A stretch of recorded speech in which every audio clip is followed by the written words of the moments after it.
이 시각 주요 뉴스입니다. 추석 연휴 셋째 날 전국 고속도로는 아침부터 양방향 곳곳에서 정체가 예상됩니다. 귀성길은 오전 11시쯤, 귀경길은 오후 4시쯤 절정에 이를 전망입니다. 전국이 흐린 가운데 대부분 지역에 비가 내리겠습니다. 특히 중부지방에는 돌풍과 함께 천둥, 번개가 치는 곳이 있겠습니다. 한국 수영의 중장거리 간판 김우민 선수가 자유형 400m에서도 금메달을 따며 대회 3관왕에 올랐습니다. 한국 수영에서 아시안게임 단일대회 3관왕은 최윤희와 박태환 선수에 이어서 김우민이 세 번째입니다. 민주당 이재명 대표가 윤석열 대통령에게 영수회담을 또 제안했습니다. 대통령실은 별다른 입장을 내지 않았고 국민의힘은 몇 차례나 대표 회담을 하자고 해도 무시하더니 뜬금없는 제안을 내놨다고 날을 세웠습니다. 미국 뉴욕시에 시간당 최대 100mm의 물폭탄이 쏟아져 도로 곳곳이 폐쇄되고 항공편이 지연되는 등 피해가 속출해 비상사태가 선포됐습니다. 굿모닝 YTN 2부로 이어갑니다. 추석 연휴 셋째 날인 오늘 이른 아침부터 전국 고속도로 양방향 곳곳에서 정체가 예상됩니다. 한국도로공사는 오늘 수도권에서 지방으로 향하는 귀성길은 오전 6시쯤부터 교통량이 늘기 시작해 오전 11시쯤 극심한 정체가 빚어질 것으로 내다봤습니다. 귀경길의 경우 오전 7시쯤부터 정체가 시작돼 오후 4시쯤 절정에 달할 것으로 예상됩니다. 도로공사는 오늘 하루 전국에서 차량 569만 대가 고속도로를 이용할 것으로 전망했습니다. 추석 연휴 셋째 날인 오늘은 전국이 흐린 가운데 대부분 지역에서 비 소식이 있습니다. 새벽부터 낮 사이에는 충청권과 남부지방, 제주도에, 오전부터 오후 사이에는 수도권과 강원 영서를 중심으로 비가 오겠습니다. 비의 양은 제주도에 5에서 30mm, 내륙에 5에서 20mm로 많지 않을 걸로 예상됩니다. 다만 비가 오는 중부지방에서는 돌풍과 함께 천둥, 번개가 치는 곳이 있겠습니다. 오늘 아침 최저 기온은 14도에서 20도, 낮 최고 기온은 23도에서 27도로 예보됐습니다. 인천공항도 예년보다 많은 사람들이 몰리면서 종일 북적였습니다. 엿새간의 긴 연휴에 모처럼 일상을 벗어나려는 사람들로 공항에는 설렘이 감돌았습니다. 임예진 기자가 취재했습니다. 인천국제공항. 출국을 기다리는 여행객들이 꼬리에 꼬리를 물고 서 있습니다. 이른 아침부터 몰려든 여행객들로 공항은 장사진을 이뤘습니다. 부모님 품에 안긴 아이들도 나이 지긋한 어르신들도 모처럼 떠나는 여행에 들뜬 모습입니다. 저희 가족은 사전에 고향에 갔다 왔고 그다음에 이제 몇 년 이렇게 모여갖고 명절 때는 며느리하고 같이 아들하고 같이 손자들하고 같이 해외여행을 가는 편이에요. 다른 해보다 연휴가 길잖아요. 그래서 뭐 좀 편한 마음으로 갔다 올 것 같아요. 친구들과 함께하는 첫 해외여행의 설렘은 기다리는 시간도 즐겁게 만듭니다. 추석 연휴가 길어서 동기들하고 시간 내가지고 몽골에 가기로 했어요. 몽골 가서 말 타는 거 배우고 그리고 밤에는 별 보려고요. 다음 달 2일이 임시공휴일로 지정되면서 올 추석에는 엿새 동안의 황금 연휴를 맞았습니다. 이번 연휴 기간 인천공항 이용객은 121만여 명, 하루 평균 17만 명으로 지난해 추석 연휴와 비교해 3배 가까이 늘었습니다. 코로나19로 한동안 막혔던 하늘길이 다시 열리고 주춤했던 해외여행 수요도 황금 연휴를 맞아 활기를 되찾았습니다. 인천공항은 여행에서 돌아오는 사람들과 떠나는 사람들이 맞물리는 다음 달 1일 가장 혼잡할 것으로 전망됩니다. 바쁜 일상에서 벗어나 가족과 친구, 연인과 함께할 수 있어 더없이 소중한 시간. 기다림의 시간은 길었지만 마음만은 행복과 설렘으로 가득했습니다. YTN 임혜진입니다. 이번 추석 연휴 동안 강원도 설악산에서는 첫 단풍을 볼 수 있을 전망입니다. 이후 단풍 전선은 하루 25km의 빠른 속도로 남하한다고 하는데요. 10월 중순에는 전국에서 울긋불긋한 단풍 감상할 수 있다고 합니다. 지역별 단풍 시기와 특징 정혜윤 기자가 전해드립니다. 가을은 1년 중 산이 가장 화려하게 변하는 시기입니다. 형형색색 단풍이 들면서 제각각의 가을 옷을 갈아입기 때문입니다. 단풍은 산 정상부터 물들기 시작하는데 산 위에서 아래로는 하루에 40m씩, 위도상 북에서 남으로는 25km의 속도로 남하합니다. 우리나라에서 단풍을 가장 먼저 볼 수 있는 곳은 강원도 설악산입니다. 올해는 예년보다 이틀가량 늦지만 추석 연휴 동안 설악산 정상 부근에서부터 화려한 단풍이 모습을 드러낼 것으로 보입니다. 이후 10월 중순에는 북한산을 비롯한 중부 대부분 지역과 남부 곳곳으로도 첫 단풍이 확산하겠습니다. 산의 80%가 물드는 단풍 절정기는 첫 단풍 후 2주 정도 뒤에 시작됩니다. 설악산 10월 20일, 북한산 10월 29일, 지리산은 10월 24일쯤 단풍이 절정기에 들겠습니다. 아기 단풍으로 유명한 내장산에서는 11월 4일쯤 가장 화려한 단풍을 감상할 수 있을 전망입니다. 올해는 늦더위로 단풍이 예년보다 늦게 시작하지만 일교차가 커지면서 단풍색은 여느 때보다 화려하고 고울 것으로 예상됩니다. 단풍을 보기 위해 산을 찾는다면 산마다 다른 단풍 특징을 알고 가는 것이 좋습니다. 내장산은 작고 붉은색의 아기 단풍뿐 아니라 고로쇠와 신나무 등 무려 13종의 단풍나무가 분포해 다양하고 화려한 단풍을 즐길 수 있습니다. 화려함보다 풍경화 같은 은은한 단풍을 즐기고 싶다면 오대산이나 지리산을 찾는 것이 좋습니다. 사찰과 어우러진 숲길이나 소박한 자연 속 단풍을 느끼고자 한다면 변산반도의 단풍도 일품입니다. YTN 정혜윤입니다. 반려동물 키우는 분들은 오랜 시간 집을 비워야 할 때 걱정이 많죠. 예년보다 긴 추석 연휴에 반려동물을 대신 돌봐주는 시설은 예약이 꽉 찬 곳도 있습니다. 여러 지방자치단체도 돌봄 서비스를 제공하고 있는데요. 유서연 기자가 보도합니다.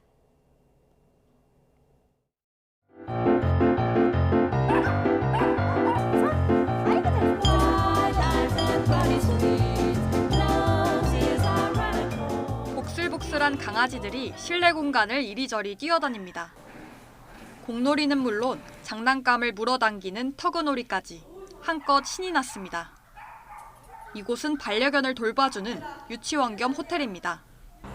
애견 호텔인 만큼 낯선 환경이 익숙하지 않은 반려견들은 이렇게 독립된 공간에서 쉴 수 있습니다. 반려견을 하루 맡기는 비용은 3만 원에서 비싼 곳은 10만 원이 넘습니다.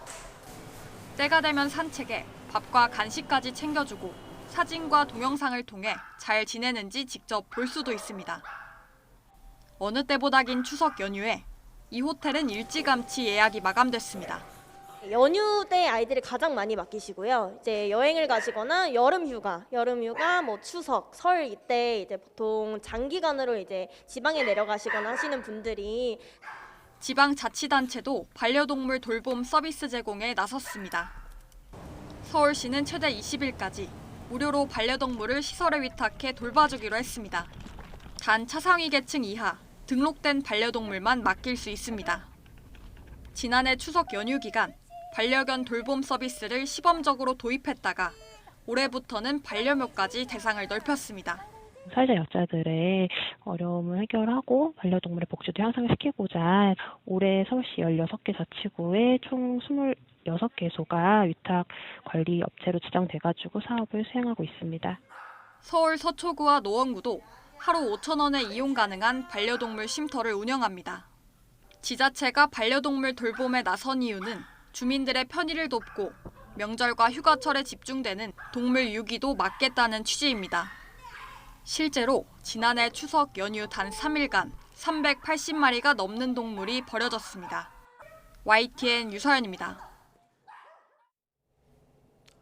추석인 어제 무면허 음주운전 사고와 차량 화재 등이 잇따랐습니다. 전남 신안에선 승합차와 승용차가 충돌해 일가족 등 9명이 크고 작은 부상을 입었습니다. 사건 사고 소식 임성재 기자가 보도합니다.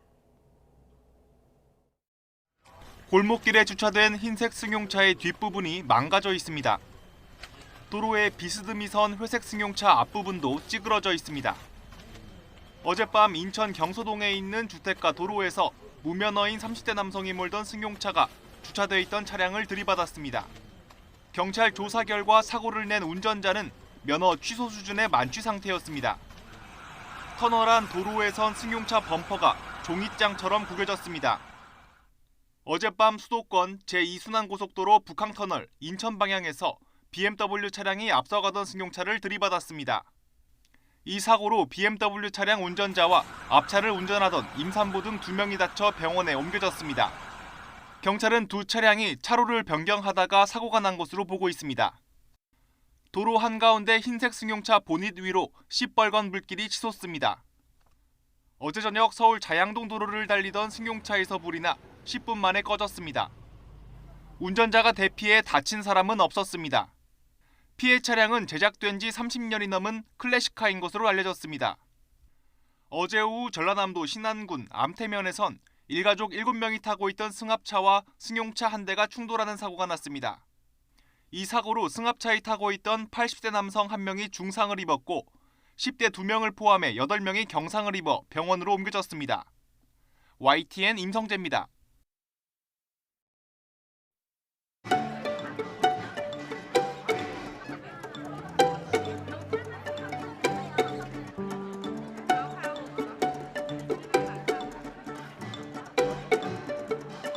안녕하세요. 네팔에서 온 김운진입니다. 지금은 한국 이름으로 살고 있지만 제 네팔 이름은 모니카입니다. 음식이 너무 먹기는 조금 약간 된장찌개랑 엄청 냄새 났어요. 네팔에는 그렇게 막 덥진 않은데 저 8월달에 왔거든요.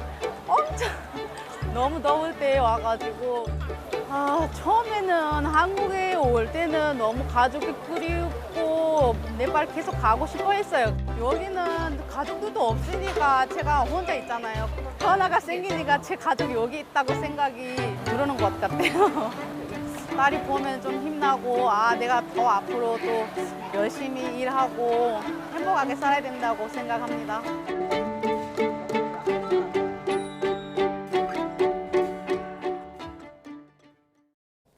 취임 1년 5개월, 윤석열 대통령은 역대 여느 대통령 못지않게 외교에 힘을 기울였습니다.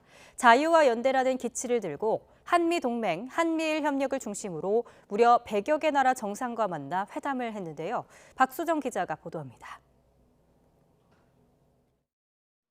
취임 열 하루 만에 바이든 미 대통령 방한으로 성사된 정상회담으로 한미동맹 외교를 시작한 윤석열 대통령. 지난해 6월 나토 정상회의 때 미일 정상과 한자리에서 상견례를 하고 석 달 뒤 유엔 총회 데뷔 무대에선 자유와 연대의 가치를 역설했습니다. 자유를 지키고 확장하기 위해 함께 노력해야 한다는 확고한 연대의 정신으로 하지만 정부는 미국, 일본과의 회담에 조급한 모습을 드러냈고 윤 대통령의 비속어 논란까지 불거지면서 파문이 일었습니다. 한미일 단합이 본격화한 건 북한 미사일 경보 정보 공유 합의 등 공동 성명을 채택한 지난해 11월 이후 윤 대통령의 3.1절 기념사에서 위안부와 강제징용 문제 등 과거사 언급이 빠진 이후 정부는 제3자 변제 방식을 강제징용 피해배상 문제에 해법으로 발표했고 한일 간 셔틀 외교가 급물살을 탔습니다. 3월 윤 대통령의 방일과 한일 정상회담. 양국 간 불행한 역사를 극복하고 한일 간 협력의 새 시대를 여는 첫 걸음이 되었습니다. 歴史認識に関する歴代内閣の立場を全体として引き継いでいることを確認いたしました。 기다렸다는 듯 4월 국빈 방미와 한미 정상회담이 뒤따르고 5월에는 기시다 일본 총리의 답방. 그리고 8월 미 대통령 별장인 캠프 데이비드에서 개최된 한미일 정상회의가 세 나라 밀착 외교의 하이라이트였습니다. 한미 동맹을 축으로 한미일 협력을 앞세운 윤석열 정부의 선명한 외교 기조로 한미일 대 북중러 신냉전 구도는 더욱 뚜렷해졌습니다. 삼국 협력의 제도적 기반과 추진 의지를 확고히 한 역사적인 날로 기록될 것입니다. 한편으로 윤 대통령은 2030 부산 엑스포 유치를 위해 나토, G20, 아세안 정상회의, 유엔 총회 등 다자 회의 무대에서 회담 강행군을 이어갔습니다.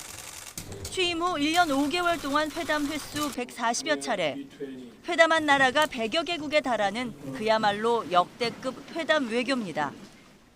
재임 중에 대한민국 국민과 기업이 진출해 있는 모든 나라의 정상들과 만나고 국민과 기업을 뒷받침할 것입니다. 한미동맹 한일 셔틀, 한미일 협력의 엑스포 총력전까지 반환점을 돈 윤석열표 외교정책. 바이든 체제에 의존한 노선이라 미국 대선 이후 상황에 따라 크게 출렁일 수 있고 중국, 러시아와의 협력이 위축됐다는 점 등은 여전히 한계로 지적됩니다. 일본과의 과거사, 오염수 이슈에 대한 국민 설득이 미흡한 부분 역시 문제인데 결승점에 다다를 때 어떤 평가를 받게 될지 지켜볼 일입니다. YTN 박소정입니다. 구속 위기를 피한 더불어민주당 이재명 대표가 추석 당일 윤석열 대통령에게 영수회담을 또 제안했습니다. 대통령실은 별다른 입장을 안 냈는데 국민의힘은 여야 대표 회담이 우선이라며 뜬금없다고 비판했습니다. 이승은 기자입니다.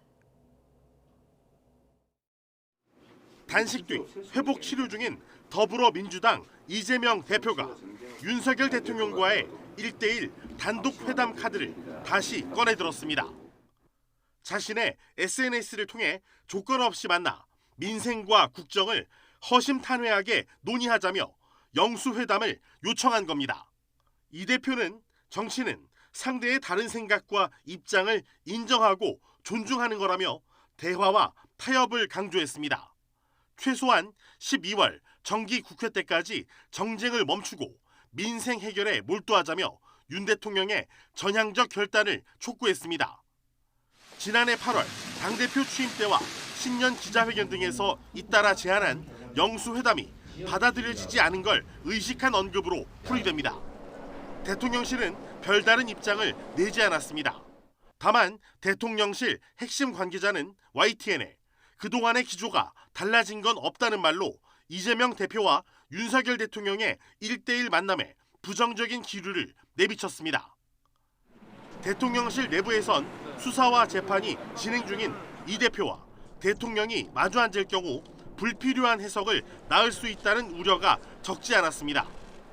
국민의힘은 이 대표의 제안이 뜬금없다고 날을 세웠습니다.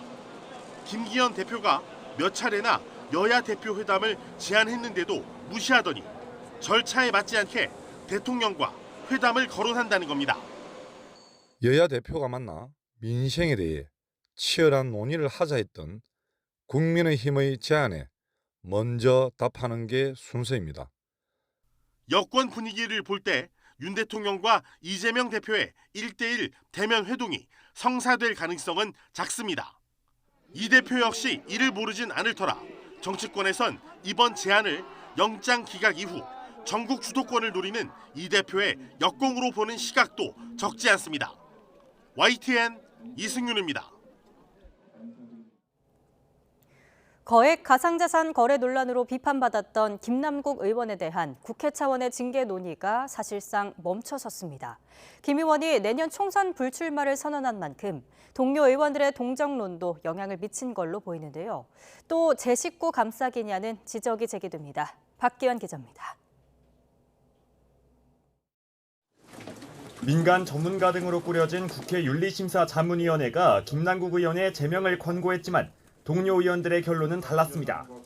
거액 가상자산 거래에 대한 비판 여론에 4차례나 머리를 맞댔지만 결국 국회 윤리특위 소위는 징계안을 부결한 겁니다. 찬성 셋, 반대 셋 이렇게 해서 김남국 의원 제명안은 부결되었습니다. 아직까지 간상한 협의를 하지 않아서 결정된 것은 아무것도 없고 동료 의원들이 징계 수위를 결정하기 직전 김남국 의원이 내년 총선 불출마를 선언한 게 주요 요인으로 꼽힙니다. 김 의원의 승부수가 민주당 윤리특위 위원들의 표심에 적지 않은 영향을 끼쳤다는 분석이 지배적입니다. 제명까지 하기에는 부족하다 이런 의견이 있었고요. 불출마 선언을 하면서 정치적인 자신의 권리를 포기한 그런 점도 참작이 돼야 된다 이런 의견도 있고 그랬었습니다. 윤리특위 첫 단계도 넘지 못한 김남국 의원 징계 안건은 일사부재의 원칙에 따라 제명 대신 더 낮은 수위의 징계를 표결에 붙여야 합니다.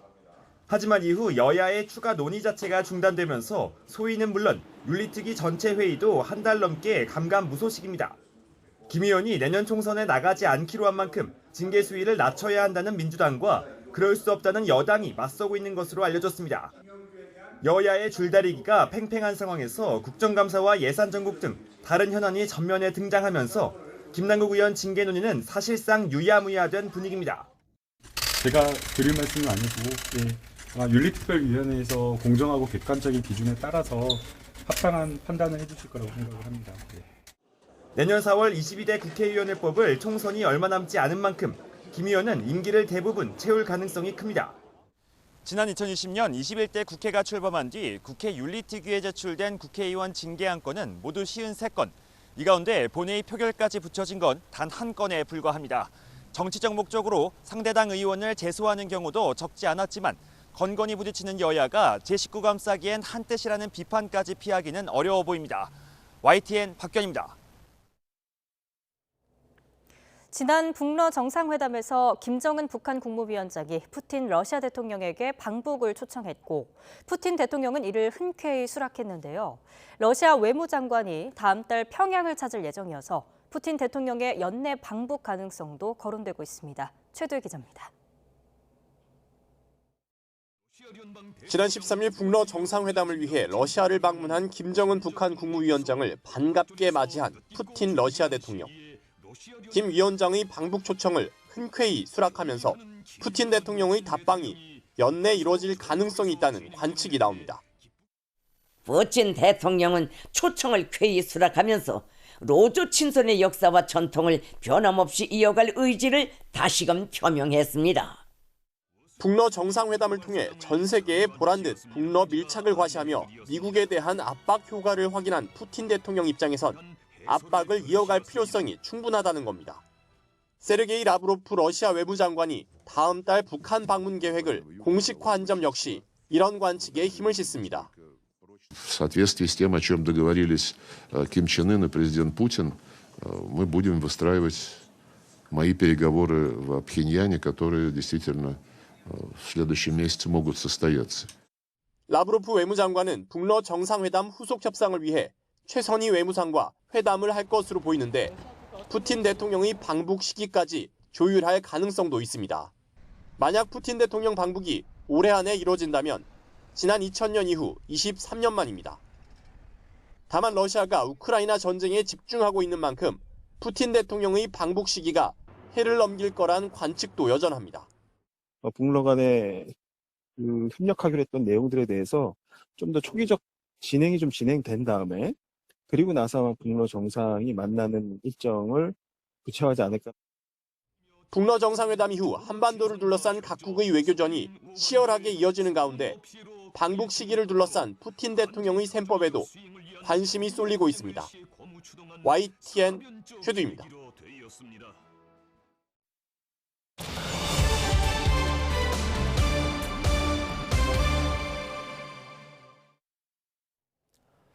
우리 경제 현주소와 나아갈 방향을 짚어보는 YTN 기획 시리즈.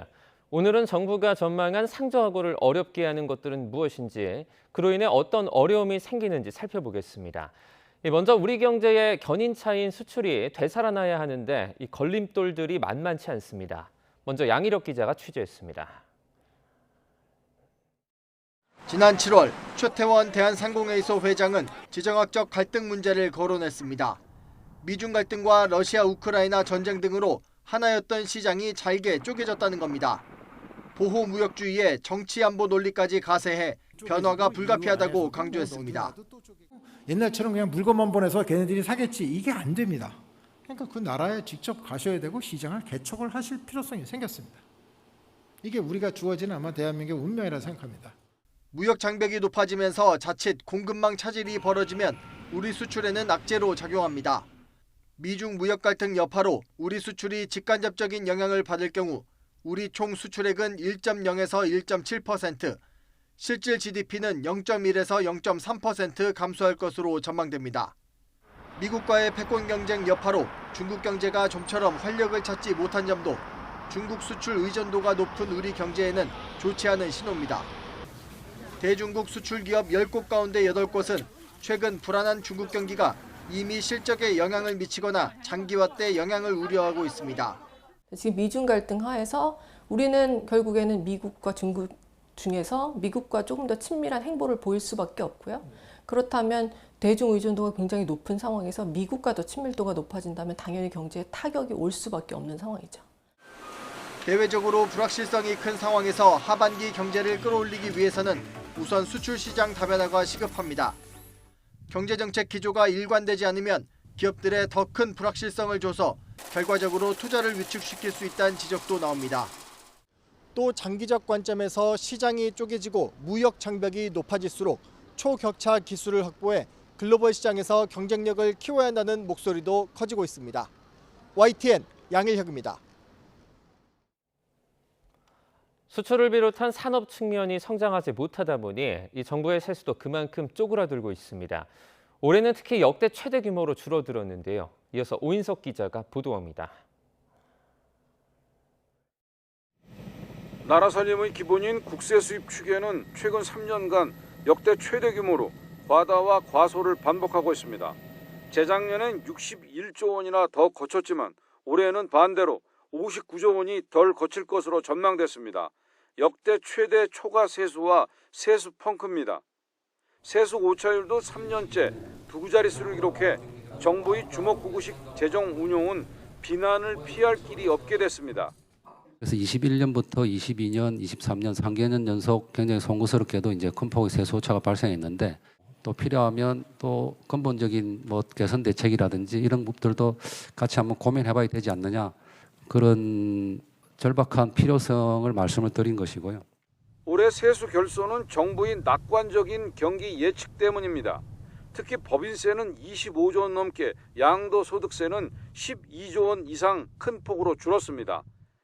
빗나간 경기 전망은 재정수지 악화로 이어져 올해 나라살림 적자는 애초 58조 원 수준에서 94조 원이 넘을 것으로 예상됩니다. 세수 감소로 재정 지출이 줄어들면 올해 1%대 수준인 경제 성장률을 더 끌어내릴 수 있다는 우려도 나옵니다. 최근 OECD는 올해 세계 경제 성장률 전망을 올리면서도 우리나라 성장률은 1.5%로 동결했습니다.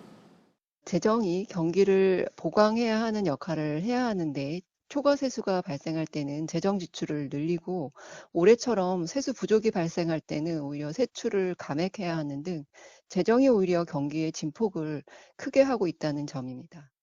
정부는 세수 전망의 정확도를 높이기 위해 추계 방법과 결과에 대한 보완을 강화하기로 했습니다. 전문가들은 민관 합동추계위원회 개선이 시급하다고 지적합니다. 부동산 시장을 좀 보시는 분, 주가 시장, 주식 시장을 보시는 분 이런 분들도 필요하고 기업들의 행동을 좀 잘 이해하시는 분들도 더 필요하고 한 것 같아요. 그래서 그런 부분들에 있어서 모형을 조금 더 정합성을 높이는 방향이 조금 필요할 것 같아 보입니다. 또 경제 상황이 급변동하는 현실을 반영하도록 세수 추계를 1년에 2차례 이상 해야 한다는 목소리도 나오고 있습니다. YTN 오인석입니다. 집이나 방에서 나오지 않는 은둔 청년들이 전국에 25만 명에 육박합니다. 우리 사회의 과도한 경쟁 분위기에 좌절한 청년들이 고립을 택한다는 분석이 나오는데 청년들에게 자신의 가치를 발견하게 하는 경험을 제공하는 게 무엇보다 중요하다고 합니다. 차유정 기자입니다. 34살 A씨는 28살 때부터 사람을 거의 만나지 않았습니다. 원했던 대학 진학 실패 때부터 찾아온 무력감과 자괴감은 좀처럼 떨쳐지지 않았습니다. 좋은 대학을 가서 좋은 회사에 가야만 정상적으로 살 수 있다 이런 고정관념에 박혀서 그거를 실패하다 보니까 그 이후에는 좀 의욕도 떨어지고 자신감도 떨어지고 타인과 의미 있는 교류 없이 고립된 청년이 51만여 명. 집에서 나오지 않는 은둔 청년도 24만 7천 명이나 됩니다. 계기는 여러 가지지만 가장 큰 원인은 실직과 취업난입니다. 고립 은둔 청년의 65%가 원했던 시기에 취업을 못했으며 절반 이상이 원했던 직장이나 학교에 들어가지 못한 경험이 있다고 응답했습니다. 하지만 고립의 실제 원인은 경제적 어려움보다 오히려 심리적인 문제라는 지적이 나옵니다. 영국의 BBC는 최근 한국의 젊은이들이 사회의 높은 기대치에 압박받아 스스로 고립의 길을 택한다는 분석을 내놨습니다. 전문가들도 우리 청년들이 사회의 성공 기준이나 가족의 높은 기대에 부응하지 못했다는 자괴감과 수치심 등 때문에 고립을 자처한다고 진단합니다. 과도한 경쟁? 그러니까 지금 현재 사회에서 인정받는 직업군들이 있잖아요. 모두 다 그거밖에 못 보고 살아온 거예요. 대기업이나 중소기업에도 취업 도전을 했지만 안 되는 케이스들. 네, 너무 많아지고 있고 그 청년들이 결국은 조금 고립되어가는 경향들을 보이고 있는 것 같습니다. 문제 해결을 위해선 자신감이 추락한 청년들 스스로가 자신의 가치를 발견하게 하는 경험 제공이 중요합니다. 요리 같은 경우는 손재주라는 게 있는데 그걸 좀 많이 터득을 했어요. 해보니까 좀 재미있고 전문가들은 무엇보다 가족들의 따뜻한 격려와 인정, 다양한 자질과 가치를 인정하는 사회적인 분위기 조성이 중요하다고 강조합니다. YTN 차유정입니다. 추석 연휴 둘째 날인 어제 신한카드 온라인 결제 등의 차질이 빚어지면서 시민들이 불편을 겪고 있습니다. 신한카드 측은 어제 오후 7시 50분쯤부터 일부 서버에 문제가 생겼다며 온라인 결제와 간편 결제 승인이 이루어지지 않고 있다고 밝혔습니다. 다만 실물 카드를 이용한 오프라인 결제는 모두 정상적으로 가능하다고 설명했습니다. 신한카드 측은 고객 불편 최소화를 위해 최대한 빠른 시간 안에 복구 조치를 마무리하겠다고 덧붙였습니다. 동화책과 동요의 주인공으로 등장해 어린이는 물론 모든 세대에 친숙한 솥동구리는 사실 우리나라 땅에서는 반세기 전에 사라졌습니다. 그러다가 얼마 전 우리 곁으로 다시 돌아왔는데 저 멀리 몽골에서부터 긴 여정을 거쳤다고 합니다. 반세기 만에 돌아온 솥동구리의 정착기를 김평정 기자가 전해드립니다. 지평선이 보일 정도로 광활한 초원이 펼쳐진 이곳은 몽골입니다. 방목하는 말들이 지나간 자리에 커다란 채집망을 든 연구진들이 솥동구리를 찾으러 나섭니다. 우리나라에 살았던 솥동구리와 가장 비슷한 솥동구리인 몽골에 사는 솥동구리를 채집해서 저희 센터에서 많이 키운 다음에 솥동구리가 살아갈 수 있는 환경을 만들어서 땅에 떨어진 말의 배설물을 헤집으니 검고 광택 없는 등판의 솥동구리가 반가운 얼굴을 내밉니다. 흙무더기 속으로 숨어 들어가는 솥동구리를 집게로 일일이 잡아내 여러 마리를 채집하고 혹시 모를 기생충을 제거하는 과정도 거칩니다. 그 솥동구리보다 훨씬 더 작은 응애나 진드기 같은 기생충이 붙어서 항구에 들어갈 염려가 있기 때문에 틈 하나하나를 전부 다 붓을 이용해서 점검하고 한국에 830마리 들어온 솥동구리는 극진한 보호를 받으며 1,300마리까지 개체수가 늘었습니다. 솥동구리는 번식기가 되면 솥동을 경단처럼 둥글게 빚습니다. 그 안에 알을 낳고 안전하게 부화하도록 땅 속에 묻어 놓습니다. 이때 깊은 토양까지 유기물질과 영양분이 공급되고 평소 소 배설물을 먹는 과정에선 메탄을 분해해 기후변화를 완화하는 데도 도움을 줍니다. 따라서 태안 신두리 해안사구에 방사된 솥동구리 200마리가 얼마나 잘 정착하느냐는 환경보호와 생물 다양성 보존의 척도가 될 수 있습니다. 10월 정도 되면 땅속에 한 30cm에서 50cm 사이에 들어가서 동면을 하게 되는데요. 90% 이상 생존하면 자연 상태에서 굉장히 잘 살아남았다고 볼 수가 있습니다. 태안의 솥동구리가 내년 여름 이후 번식에 성공해 1,000마리 정도까지 개체수가 늘어나면 정착에 성공했다는 평가가 나올 전망입니다. YTN 김평정입니다. 반세기 넘게 한국 섬유예술의 새 지평을 넓혀온 이신자 작가의 작품 세계를 되돌아보는 대규모 회고전이 열렸습니다. 형형색색 실로 짠 테피스트리 작품들이 포근한 색감을 자아내면서 시선을 사로잡습니다. 이교준 기자가 소개합니다. 어린 시절 아버지 손을 잡고 오르던 산과 고향 울진 앞바다의 일출 풍경. 섬으로 그린 산수화에선 자연의 호흡과 함께 회화와 다른 온기, 그리고 촉감이 느껴집니다. 실로 짠 그림 테피스트리를 국내에 처음으로 소개한 1세대 섬유예술가 이신자 작가의 반세기에 걸친 예술 여정을 되돌아보는 대규모 회고전입니다. 이 작가는 방충망 벽지 등 일상의 재료나 파라핀을 이용한 납방용 기법 등 전통적 자수공예의 틀에서 벗어나 과감한 예술적 실험을 멈추지 않았습니다. 시간도 오래 걸리고 그러기 때문에 다른 거 이제 해야 되겠다 하는 생각도 한 적이 있었어요. 그래도 늘 바늘과 실은 주변에 있으니까 그거를 놓치기 힘들어서 지금까지 그저 하고 있는 거죠. 남편 장운성 화백이 세상을 떠난 뒤 상실감과 극복의 의지가 담긴 검정과 빨강의 강렬한 대비. 육산필 등과 한강대교 등 한강 주변 풍경을 수묵화처럼 표현한 가로 19m의 대작. 이번 전시에선 70년대 초기작부터 2000년대까지 작품 90여 점과 아카이브 30여 점을 선보였습니다. 이신자 작가님은 실로 엮고 꼬고 감고 하면서 다양한 독창적이고 거칠지만 자유로운 기법들을 보여주고 실험적인 모습들을 본 작품들로 구성이 되어 있습니다. 93세 나이에도 여전히 열정적인 이신자 작가. 날씨를 화폭으로 시시를 물감 삼아 직주한 작품마다 시대의 벽을 넘어 인생과 자연을 끈질기게 탐구한 예술원이 가로지르며 흘러갑니다. YTN 이교준입니다. 본격적인 가을, 강주와 전남에서는 디자인과 수묵을 주제로 한 비엔날레가 각각 열리고 있는데요. 창의적이고 혁신적인 디자인, 그리고 그윽한 묵향이 묻은 작품들이 관람객들을 기다리고 있습니다. 나현우 기자입니다. 반세기 사이에 확연히 달라진 주방과 사무실, 작업 공간의 변화가 한눈에 들어옵니다. 병뚜껑을 비롯해 나사와 바코드 등 인간 삶을 바꿔놓은 아이디어와 디자인은 섞고 조각품이 돼 관람객을 맞습니다. 집에서 쓰는 정수기 등 가전제품을 분해한 작품은 아주 작은 부품이더라도 소비자에 대한 고려와 디자인이 녹아들어 있음을 보여줍니다.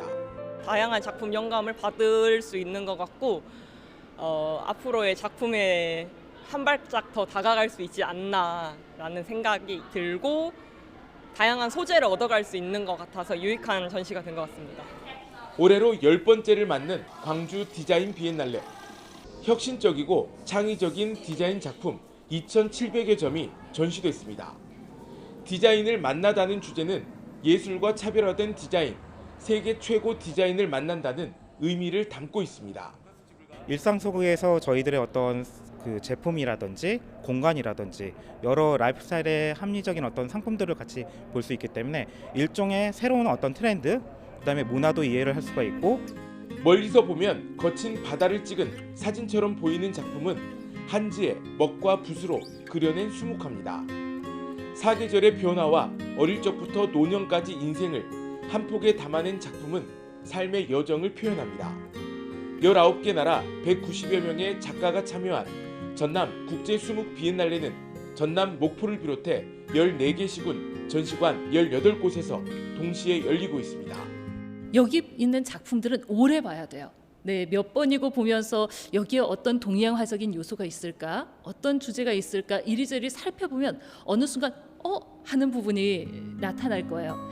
개최를 거듭할수록 볼거리가 가득해지는 두 비엔날레가 올 가을을 더욱 풍성하게 하고 있습니다. YTN 나연호입니다. 울산 반구천 유적의 세계유산 등재를 위한 국외 절차가 곧 시작될 예정입니다. 반구대 암각화와 함께 등재 대상으로 선정된 천전리 각석에 대한 관심도 높아지고 있는데요. 울산시가 상대적으로 주목받지 못했던 천전리 각석 보존을 위해서 가장 효과적인 방안을 찾고 있습니다. JCN 울산중앙방송 전우수 기자입니다. 지난 7월 울산에 단 2개밖에 없는 국보인 방구대 암각화와 천전리 각석을 아우르는 방구천의 암각화가 세계유산 등재 신청 대상으로 선정됐습니다. 이제부턴 유네스코 세계유산 등재를 위해 방구천의 암각화에 대한 체계적 연구와 시민의 관심이 더욱 요구되고 있습니다. 그런데 두 암각화 가운데 울주 천전리 각석은 방구대 암각화에 비해 관심의 정도가 다소 떨어집니다. 세계유산 등재 논의의 중심에 항상 방구대 암각화가 있었기 때문이기도 했지만 사연댐으로 인해 우기철마다 물에 잠겨야 하는 방구대 암각화의 훼손에 대한 우려가 상대적으로 컸던 것도 이유입니다. 울산시가 다소 소홀했던 천전이 각석에 대한 조명 작업을 강화합니다. 천전이 각석 보존에 필요한 보존 환경을 모니터링하고 스마트한 관리 체계를 개발하기 위해 이달부터 1년 동안 용역 작업에 착수합니다. 야외에 상시 노출되어 있는 천전이 암각화의 효율적인 보존관리 대책 마련을 위해서 이번에 용역을 추진하게 되었습니다. 방구대 암각화가 우기철마다 물에 잠기면서 물로 인한 훼손이 우려되는 반면 천전이 각석은 상시 노출돼 자연 환경에 영향을 많이 받습니다. 이번 용역은 천전이 각석의 이 같은 특수한 상황에 맞는 보존 대책 마련과 상시적 체계적인 모니터링 체계 구축을 위한 표준 지표 개발에 초점이 모아졌습니다.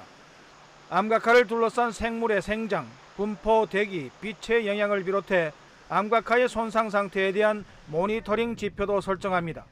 특히 주목되는 것은 각석 보존을 위해 시민 관람용으로 설치한 목재 데크에서 반사된 태양 복사열이 암각화 표면에 어떤 열 손상을 주는지에 대해서도 검증합니다.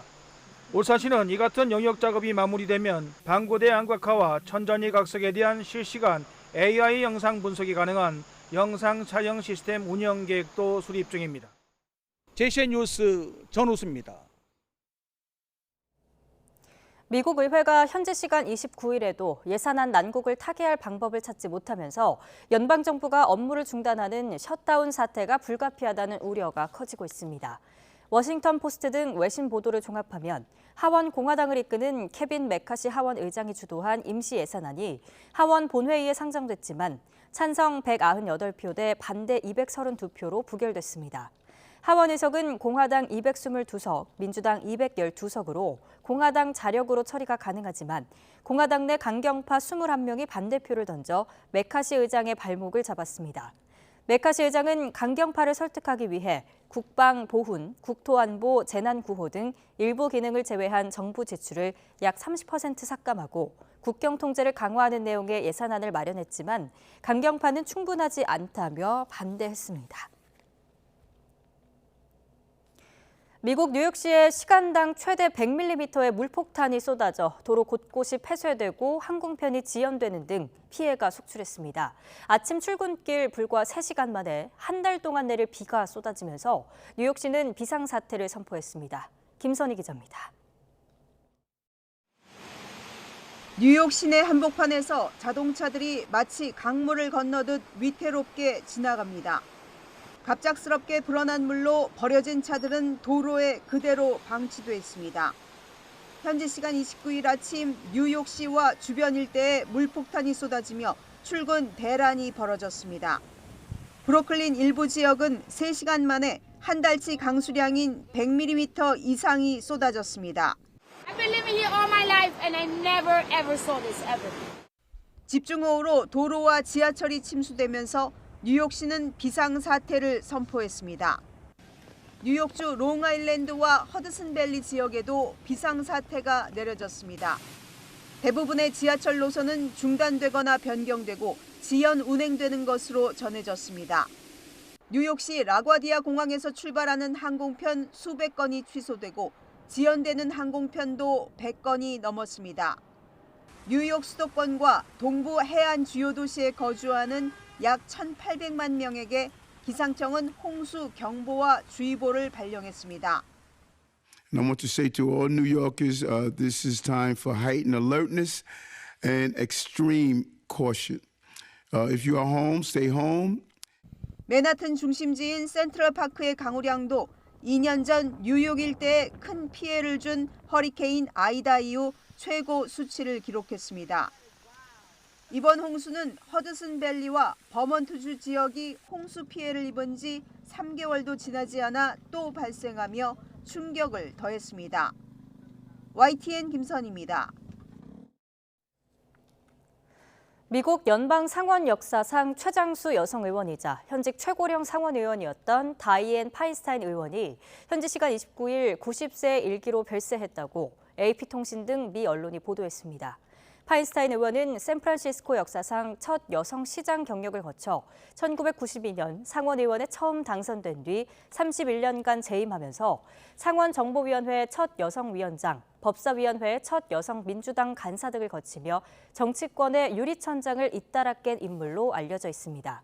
고인은 2018년 상원의원 선거에서 54%의 득표율로 당선되며 6선에 성공했지만 이후 건강이 악화하며 조 바이든 대통령, 미치 맥코널 공화당 상원 원내대표와 함께 고령 정치인 논란의 중심에 섰습니다.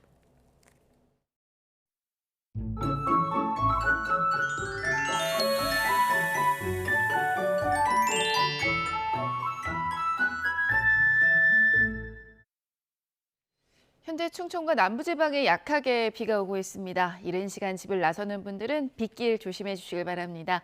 대부분 지방에 5에서 20mm 정도의 비가 예상되고요. 비가 내리는 시간도 짧습니다. 충청과 남부지방은 오전까지, 수도권과 제주도는 오후까지만 비가 올 것으로 보입니다. 현재 기온 살펴보겠습니다. 현재 서울은 18.6도, 그리고 청주가 16.3도고요. 낮에는 비가 내리면서 선선합니다. 서울이 23도, 청주와 대전 24도, 대구는 25도로 예상됩니다. 비가 그친 뒤 내일부터는 아침 기온이 크게 떨어질 전망입니다. 날씨였습니다. 굿모닝 YTN 2부 마칩니다. 잠시 후 3부가 이어집니다. 시청해주신 여러분 고맙습니다.